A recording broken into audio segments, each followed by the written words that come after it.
তিনি সেভাবে বাংলাদেশকে পরিচালিত করতে চেয়েছিলেন যেখানে সত্যিকার ইসলামিক মূল্যবোধের বহিঃপ্রকাশ ঘটে। বর্তমান বাংলাদেশেও আমরা দেখছি আমাদের নেতা, গণমানুষের নেতা এবং নির্বাচিত প্রধানমন্ত্রী জনাব তারেক রহমান সেটিকে ধারণ করে রাজনীতি করছেন। দেশের ইতিহাসে প্রথমবারের মতো আমরা দেখলাম ইমাম, মুয়াজ্জিন এবং খতিব সাহেবদের এবং অন্য যে কোনো ধর্মের যারা ধর্মের প্রধান রয়েছেন বিভিন্ন উপাসনালয়ে তাদের প্রত্যেকের জন্য মাসিক সম্মানী শুরু করা হয়েছে। আমরা দেখেছি নতুন করে যেটা ছিল সেটার আলোকে নতুন করে সংস্কৃতি শুরু হয়েছে, নতুন করে ক্রীড়া শুরু হচ্ছে এবং নতুন করে কোরআন তেলাওয়াত শুরু হচ্ছে। দেশ জুড়ে যারা কারি প্রতিযোগিতায় প্রধান হয়েছে, বিভিন্নভাবে বিজয়ী হয়েছে, তাদের প্রত্যেকের মূল্যায়ন শুরু হয়েছে। যারা ইসলামিক লাইনে পড়াশোনা করছেন তাদের সনদকে সত্যিকার অর্থে সমমান দেওয়া হচ্ছে। এই প্রতিটাই কিন্তু ইসলামী মূল্যবোধ এবং ধর্মীয় মূল্যবোধের একটি সমন্বয় সাধন, যেখানে যে মানুষের যে ধর্মই থাকুক না কেন প্রত্যেককে আরো বেশি ক্ষমতায়িত করা, আরো বেশি সমৃদ্ধ করা, সেই রাজনীতি কিন্তু আমাদের নেতা জনাব তারেক রহমান করে চলেছেন। বিএনপির রাজনীতির সবচেয়ে বড় বিষয় যেটা, সেটা হচ্ছে আমরা বাংলাদেশের স্বাধীনতা এবং সার্বভৌমত্বের ধারক এবং বাহক। শহীদ প্রেসিডেন্ট জিয়াউর রহমান একজন মেজর হিসাবে সে 1971 সালের 26শে মার্চ স্বাধীনতার ঘোষণা দিয়েছিলেন বলেই আমরা আজ স্বাধীন বাংলাদেশের নাগরিক। তিনি যদি অসীম মৃত্যু ঝুঁকি নিয়ে স্বাধীনতার ঘোষণা না দিতেন তাহলে হয়তো আমাদের স্বাধীনতা বিলম্বিত হতো আর অনেকটুকু সময়। আমরা বলি আমরা সার্বভৌম বাংলাদেশ প্রতিষ্ঠা করতে চাই। নতজানু পররাষ্ট্র নীতি থেকে বেরিয়ে এসে ভারতীয় আধিপত্যবাদের বিরুদ্ধে সবার আগে কিন্তু সার্বভৌম বাংলাদেশের স্বপ্ন দেখেছিলেন শহীদ প্রেসিডেন্ট জিয়াউর রহমান। খুব স্বল্প সময়ে তিনি সেটি বাস্তবায়ন করেছিলেন, বাংলাদেশকে সারা বিশ্বের সাথে সম্পৃক্ত করেছিলেন। পশ্চিমা বিশ্ব, জাতিসংঘ প্রতিটি জায়গায় বাংলাদেশকে শক্ত একটা অবস্থানে নিয়ে গিয়েছিলেন এবং আঞ্চলিক সহযোগিতার জন্য স্থাপন করেছিলেন সার্ক। সেই ধারাবাহিকতাতেই কিন্তু আমাদের নেতা, আপনি দেখেছেন জনাব তারেক রহমান নির্বাচনী প্রচারণায় বিএনপির যে স্লোগান বলেছেন, যেটি উনি বহু বছর ধরে বলছেন, সবার আগে বাংলাদেশ। তার মানে কি? আমাদের বাংলাদেশের স্বার্থ, বাংলাদেশের সার্বভৌমত্ব, জনগণের স্বার্থ, জনগণের ক্ষমতায়ন, সেটাই তো বিএনপির রাজনীতি। আমরা কোনো নির্দিষ্ট দেশের আনুকূল্য চাই না, আমরা কোনো নির্দিষ্ট দেশের আধিপত্য চাই না। আমাদের একটাই বিশ্বাস, রাষ্ট্র ক্ষমতার উৎস হতে হবে জনগণ। সেই জনগণের ক্ষমতায়নের জন্যই কিন্তু বিএনপির রাজনীতি এবং যার কারণেই জনগণের ভোটে নির্বাচিত হয়ে বিএনপি আজকে রাষ্ট্র পরিচালনায় এসেছে। বিএনপির যে ইতিহাস সেটি প্রতিবার বাংলাদেশের গণতন্ত্র পুনরুদ্ধারের সাথে জড়িত। আমরা দেখেছি বাকশালের পরে বিএনপির প্রতিষ্ঠাতা শহীদ প্রেসিডেন্ট জিয়াউর রহমানের হাত ধরেই বহুদলীয় গণতন্ত্র শুরু হয়েছিল। ঠিক একইভাবে স্বৈরাচারের পর আমরা দেখেছি সংসদীয় গণতন্ত্র শুরু হয়েছিল দেশনেত্রী বেগম খালেদা জিয়ার হাত ধরে। একইভাবে ফ্যাসিবাদের পর জনগণের ভোটে নির্বাচিত হয়ে আবারও কিন্তু গণতান্ত্রিক বাংলাদেশ নতুন করে পুনঃপ্রতিষ্ঠা হয়েছে, পথ চলা শুরু করেছে আমাদের সবার নেতা, গণমানুষের নেতা, বাংলাদেশের প্রধানমন্ত্রী জনাব তারেক রহমানের হাত ধরে। বিএনপি সেই রাজনৈতিক দল যেটি প্রতিবার নারীর ক্ষমতায়ন করেছে। আমরা দেখেছি নারীদের জন্য আলাদা মন্ত্রণালয় করা, যুবকদের ক্ষমতায়ন করেছে, যুবকদের জন্য আলাদা মন্ত্রণালয় করা। এই প্রতিটাই কিন্তু বিএনপির পূর্ববর্তী সরকারের সময় করেছে। এটা আমাদের দুর্ভাগ্য, আমাদের প্রতিপক্ষ রাজনৈতিক দল তারাই যারা নারীদের ঘরের ভেতর ঢুকিয়ে রাখতে চায়, আর আমরা সেই রাজনৈতিক দল যারা নারীদেরকে ফ্যামিলি প্যারেডের মাধ্যমে ক্ষমতায়িত করতে চাই। আমরা যদি দেখি বিএনপি সেই রাজনৈতিক দল যার হাত ধরে বাংলাদেশে গার্মেন্ট শিল্পে শুরু হয়েছিল। আজকে বাংলাদেশের পুরো অর্থনীতি দাঁড়িয়ে রয়েছে গার্মেন্ট শিল্পের উপরে। প্রবাসীদের জন্য আজকে প্রবাসী কল্যাণ মন্ত্রণালয় যেটা আমরা দেখছি, সে মন্ত্রণালয় শুরু হয়েছিল দেশনেত্রী বেগম খালেদা জিয়ার সময়। আর বাংলাদেশ থেকে বহির্বিশ্বে জনশক্তি রপ্তানির সূচনা হয়েছিল শহীদ জিয়া যখন প্রেসিডেন্ট ছিলেন তখন। অর্থাৎ বাংলাদেশের অর্থনীতি যে খুঁটি, গার্মেন্টস রপ্তানি করা, জনশক্তি রপ্তানি করা, এই দুটোই হয়েছে বিএনপির হাত ধরে।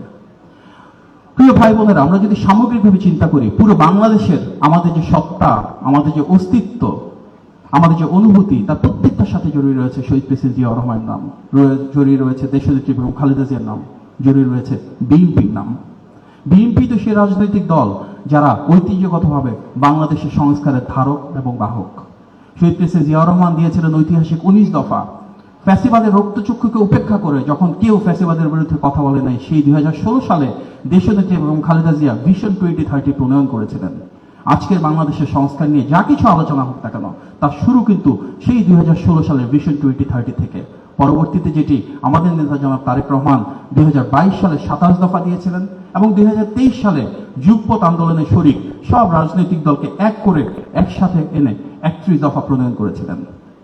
তার উপর ভিত্তি করেই কিন্তু জুলাই সনদ করা হয়েছিল।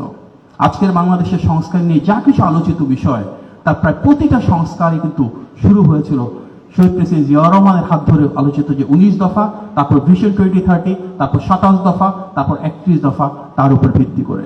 অনেকেই দেখি প্রায় বলেন বিএনপি দ্বিকক্ষ বিশিষ্ট সংসদের বিষয়ে কি সিদ্ধান্ত নিচ্ছে। এই ইতিহাস হয়তো তারা জানে না, সবার আগে দ্বিকক্ষ বিশিষ্ট সংসদের কথা 2016 সালের ভিশন 2030-তে বিএনপি বলেছিল। এটি বিএনপির রাজনীতি।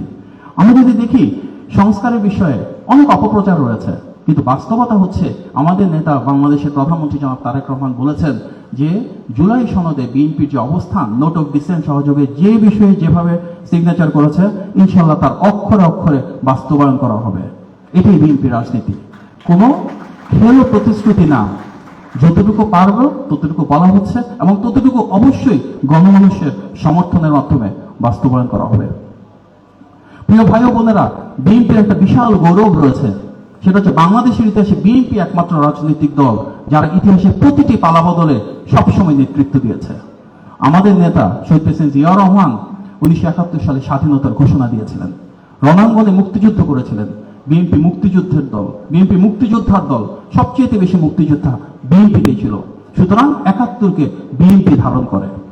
75-এ আমরা দেখেছি আধিপত্য বিরোধী যে অবস্থান, সেখানে কিন্তু সিপাহী জনতার বিপ্লবের মাধ্যমে জাতীয় বিপ্লব এবং সংহতি দিবসে গণ অভ্যুত্থান প্রক্রিয়ার মধ্যে দিয়ে বাংলাদেশকে নতজন পররাষ্ট্রনীতি থেকে বেরিয়ে এসে সার্বভৌম করেছিল, সেটিও কিন্তু বিএনপি নেতা।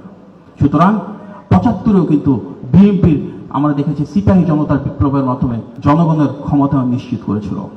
90-এর যে গণ অভ্যুত্থান, সেখানেও নেতৃত্ব দিয়েছিল বিএনপি। দেশনেত্রী খালেদা জিয়া, আপনাদের ছাত্র দলে যারা পূর্বসূরি রয়েছেন রিজভী ভাইরা, ওনাদের আন্দোলনের মাধ্যমে, ওনাদের ত্যাগ সংগ্রামের মাধ্যমে কিন্তু সেই সময় স্বৈরাচারের পতন ঘটেছিল। 24-এর যে গণ অভ্যুত্থান, সেখানেও আমরা দেখেছি 24-এ সবচেয়ে বেশি শহীদের সংখ্যা, সবচেয়ে বেশি হামলা মামলা নিপীড়িত মানুষের সংখ্যা, সেটা কিন্তু বিএনপির। 24-এর গণ অভ্যুত্থানও যদি আমরা সংখ্যার হিসেবে দেখি, তাহলে সে আন্দোলনে নেতৃত্ব দিয়েছে বিএনপি। সুতরাং 71, 75, 90, 24 প্রতিটা ক্ষেত্রে বাংলাদেশকে গণতান্ত্রিক গতিপথ নির্ধারণ করা, গণমানুষের স্বাধীনতা নিশ্চিত করা, বাংলাদেশের সার্বভৌমত্ব নিশ্চিত করা, এই নেতৃত্ব বিএনপির হাত ধরে এসেছে। বাংলাদেশের আর কোনো রাজনৈতিক দলের সেই ইতিহাস নাই। আমরা যদি ত্যাগ এবং সংগ্রামের ইতিহাসের কথা বলি, তাহলে একটি কথা না বললেই না, বিএনপি তো একমাত্র রাজনৈতিক দল যারা নিজ পরিচয়ে নিজ গৌরবে রাজনীতি করে আসছে বছরের পর বছর ধরে, দশকের পর দশক ধরে। আপনারা ছাত্র দলের এখানে নেতাকর্মীরা রয়েছেন, ভাই বোনেরা রয়েছেন, দীর্ঘকাল ধরে ফ্যাসিবাদের বিরুদ্ধে আপনারা নিজ নামে নিজ পরিচয়ে রাজনীতি করেছেন। আপনাদের মাঝে অনেকেই আছে, শুধু ঢাকায় না, দেশ জুড়ে, যারা তাদের হলে থাকতে পারে না একটি দিনের জন্য। অনেকে আছে যারা ক্যান্টিনে গিয়ে খেতে পারে নাই, অনেকে আছে যাদেরকে ক্যাম্পাসে ঢুকতে দেওয়া হয় নাই, অনেকেই আছে যারা পরীক্ষা পর্যন্ত দিতে পারে নাই। কিন্তু তারপরও আপনারা ছাত্র দলের গৌরবের পরিচয় নিয়ে রাজনীতি করে গিয়েছেন, ফ্যাসিবাদের বিরুদ্ধে রুখে গিয়েছেন। এটাই তো আপনাদের রাজনীতি। কিন্তু আমাদের বিপরীত যারা রাজনৈতিক দল রয়েছে, আজ পর্যন্ত তাদেরকে আমরা দেখেছি যে তাদের সত্যিকার রাজনৈতিক পরিচয়টা কি ছিল। আজকের ফ্যাসিবাদ পরবর্তী গণতান্ত্রিক বাংলাদেশেও আমরা অনেকের রাজনৈতিক পরিচয় জানি না, কিন্তু সেটা তো গণ অভ্যুত্থানের আকাঙ্ক্ষাও ছিল না। আমাদের আকাঙ্ক্ষা ছিল এমন একটা বাংলাদেশ যেখানে প্রত্যেকে নিজ নাম নিজ পরিচয় রাজনীতি করে যাবে। আমরা যদি ফ্যাসিবাদ বিরোধী আন্দোলনে দেখি, গণ অভ্যুত্থানে দেখি, এখানকার প্রতিটা মানুষ, আপনাদের ছবি রয়েছে, ভিডিও রয়েছে, অজস্র ফুটেজ রয়েছে। আপনারা ছাত্রদল কিন্তু সেই রাজনৈতিক দল যেখানে 142 জন শহীদ হয়েছে শুধু গণ অভ্যুত্থানে, শুধুমাত্র ফ্যাসিবাদের পতনের জন্য। বাংলাদেশের আর কোনো রাজনৈতিক দলের কতজন শহীদ হয়েছেন আমরা এখন পর্যন্ত সেই সংখ্যাটা জানি না। আমরা এখনো ভুলে যাই নাই আপনাদের পূর্বসূরি নুরুজ্জামান জনির কথা, যার বুকে 16টা গুলি করতে হয়েছিল তাকে হত্যা করার জন্য। আমরা নিশ্চিত হয়ে যাই নুরুল আলম নূরের কথা, যার হাত পা চোখ বেঁধে তাকে কর্ণফুলী নদীতে রেখে দেওয়া হয়েছিল, সেই চট্টগ্রামের নেতার কথা। তিনিও কিন্তু ছাত্রদল করতেন। আপনারা নিশ্চয়ই ভুলে যান নাই পিন্টুর কথা, যিনি গুম হয়েছেন, আজ পর্যন্ত ফিরে আসে নাই, তিনিও ছাত্রদল করতেন। এরকম অজস্র ছাত্রদল নেতা রয়েছেন যারা গুম হয়েছে, আজও ফিরে আসে নাই। অনেকেই রয়েছে যাদের জীবন দিতে হয়েছে। একজন মানুষকে 16টা গুলি করে হত্যা করা হয় কখন? একজন মানুষকে মেরে ফেলার পর হাত পা চোখ বেঁধে ফেলা হয় কখন? তার মানে মৃত্যুটা এখানে মূল বিষয় ছিল না, ছিল একটা আদর্শের বিরুদ্ধে তাদের লড়াই। এমন একটা বিষয় যেখানে একজন ছাত্রদল নেতাকে তখন হত্যা করা হয়েছে, তার মূল উদ্দেশ্য ছিল আদর্শটাকে ভেঙে দেওয়া, একটা ভীতি তৈরি করা। কিন্তু সেখানে কি তারা সফল হয়েছিল? সফল হয় নাই। সফল হয় নাই বলেই কিন্তু আমরা দেখি যে বছরের পর বছর ধরে রাজপথে বারবার ছাত্রদলের নেতাকর্মীরা রুখে দাঁড়িয়েছিল। বছরের পর বছর ধরে বিএনপির আদর্শে, জাতীয়তাবাদের আদর্শে বলিয়ান হয়ে প্রত্যেকে বারবার লড়াই করেছিল ফ্যাসিবাদের বিরুদ্ধে। আজকে আমাকে আমানুল্লাহ আমান দাওয়াত দিয়েছিল, তার নিজেরও কিন্তু গুম হওয়ার সেই ইতিহাস আমার মনে পড়ে 28 অক্টোবরে পরে। তখন যত আন্তর্জাতিক,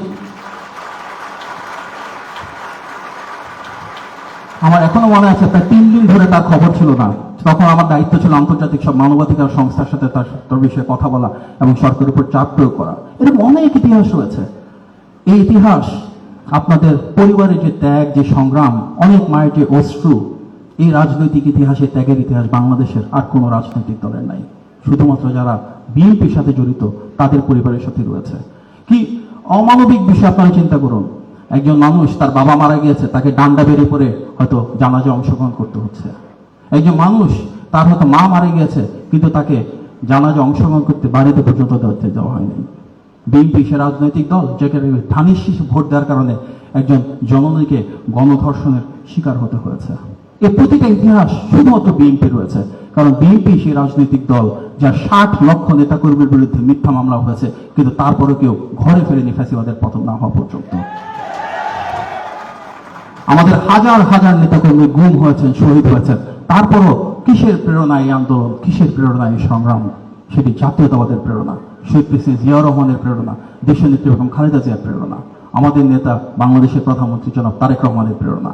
এটাই তো বিএনপির রাজনীতি। আজকে আমাদের নেতা জনাব তারেক রহমান শুধু বিএনপির নেতা না, উনি সারা বাংলাদেশের নেতা। এমন একটি অবস্থানে আমরা শেষে পৌঁছেছি যেখানে বাংলাদেশের স্বাধীনতা, সার্বভৌমত্ব, গণতন্ত্রের প্রতীকে তিনি পরিণত হয়েছেন। প্রতিটি মানুষের আবেগ এবং আকাঙ্ক্ষাকে ধারণ করেই তিনি বাংলাদেশকে নেতৃত্ব দিচ্ছেন।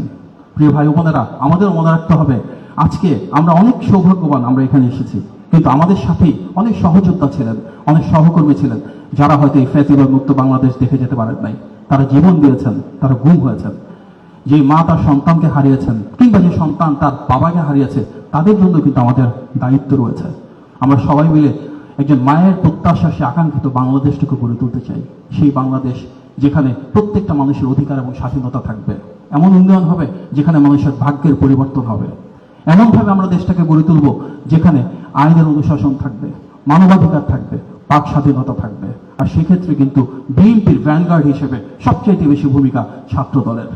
কারণ যেই ছাত্রদল সবচেয়ে বেশি রক্ত ঝরিয়েছে, যেই ছাত্রদল সবচেয়ে বেশি গুম, খুন, হামলা মামলা শিকার হয়েছে, আমরা বিশ্বাস করি সেই ছাত্রদলের হাত ধরেই রাজনীতির গুণগত পরিবর্তন আসবে। সেই ছাত্রদলই বাংলাদেশে ইনশাআল্লাহ নতুনভাবে বিনির্মাণ করবে। আমরা যে বাক স্বাধীনতার কথা বলছি, সে বাক স্বাধীনতারও একটা বিষয় আছে। আমরা বাক স্বাধীনতা বলতে আসলে কি বুঝি? আমাদের মাননীয় প্রধানমন্ত্রী যে অসাধারণভাবে বাংলাদেশকে এগিয়ে নিয়ে যাচ্ছেন। গত 2 মাসে আমরা দেখেছি ফ্যামিলি কার্ড, ফার্মার্স কার্ড, আমরা দেখেছি ইমাম মুয়াজ্জিন খতিব সাহেবদের সম্মানী খাল খনন, বৃক্ষরোপণ কর্মসূচি, শিক্ষা, স্বাস্থ্য, কর্মসংস্থান কর্মসূচি। গত 2 মাসে তিনি নির্বাচনী ইশতেহারের আলোকে যেভাবে প্রতিটা বাস্তবায়ন করছেন, বাংলাদেশের ইতিহাসে সেটি নজিরবিহীন। একই সাথে নজিরবিহীন যে বাংলাদেশে একজন সংগ্রামী নেতাকে, একজন জনগণের ভোটে নির্বাচিত গণমানুষের ভালোবাসার প্রধানমন্ত্রীকেও এভাবে অবজ্ঞা বা আক্রমণাত্মক ভাষায় কথা বলা যায়, এটি নজিরবিহীন। আমরা বাক স্বাধীনতা বলতে কি বুঝি? অশালীন আচরণ করা কি বাক স্বাধীনতা? অশ্রাব্য ভাষা কিংবা শিষ্টাচার বহির্ভূত যে আচরণ, সেটি কি বাক স্বাধীনতা? প্রোপাগান্ডা ছড়ানো, অপপ্রচার করা, কিংবা ভিন্ন নাম কিংবা ভিন্ন আইডিতে সামাজিক অস্থিতিশীলতা তৈরি করা, এটি কি বাক স্বাধীনতা?